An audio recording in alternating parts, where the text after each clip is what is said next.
Glad you're back. We're wrapping up our look at stalking on Public Affairs on Peach. My guest for this segment is Taylor Tapp from the Georgia Coalition Against Domestic Violence. Taylor, thank you for joining us. Thank you for having me. You have actually studied stalking. Tell me what you've learned.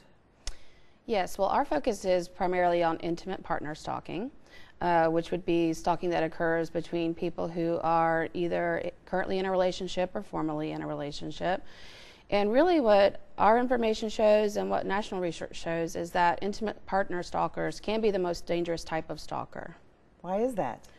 Well, they're more likely to be confronting to their victim. They're more likely to threaten the victim, and they're more likely to use a weapon.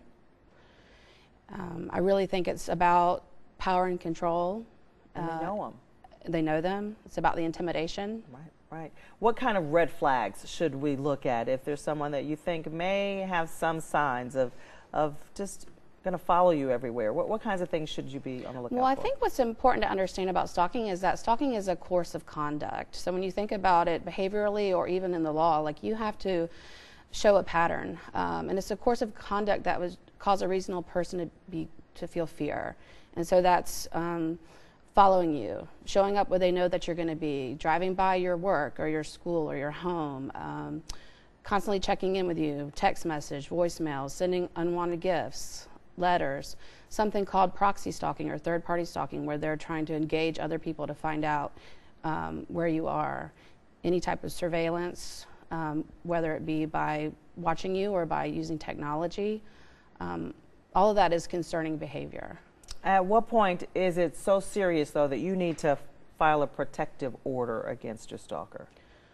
Well, I would say to anybody, if they feel fear, if they're experiencing those type of things. Also, intimate partner stalkers are likely to engage in more than one of those types of activities to target the victim. So, particularly with intimate partner violence, if you've experienced physical violence and you're experiencing stalking, the research shows that increases your risk as well. So if there's physical violence, there's stalking, there's a presence of a firearm, if you're contemplating or leaving the relationship, all those things combined would really cause me a lot of concern. And a lot of people, we're so into our technology, our phones, our iPads, watches, but the problem is they give your locations, they tell people where you are. I know, I often think about technology as sort of being a double-edged sword, but it's about the misuse of technology that perpetrators use technology to track victims. And it's really takes on a myriad of forms. It could be spyware on your computer. It could be tracking. It could be a Track My Phone app on your phone.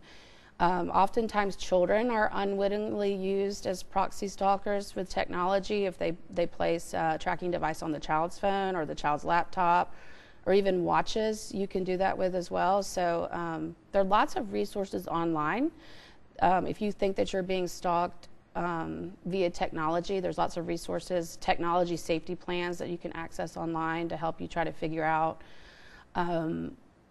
if someone seems to always know where you are, what you're doing. Change your routine. Yeah, it could be that they're using technology and you want to take special steps to interrupt that. What's the number for you guys that people can check out and get more information? The statewide domestic violence hotline is 1-800-33-HAVEN. And if anybody who calls that number, their call is directly routed to their local domestic violence program. So I would encourage anybody who's experiencing domestic violence and or stalking to contact our local advocate, talk to about safety planning, find out what your options are. It never hurts to do that, and your call is confidential. I think that's important for people to know too. Safety planning includes changing your routines, perhaps always being with someone. What are some of the other tips for folks? Safety planning, well, if safety planning around technology is changing your passwords, being mindful of your browser history, changing your PIN numbers, wow.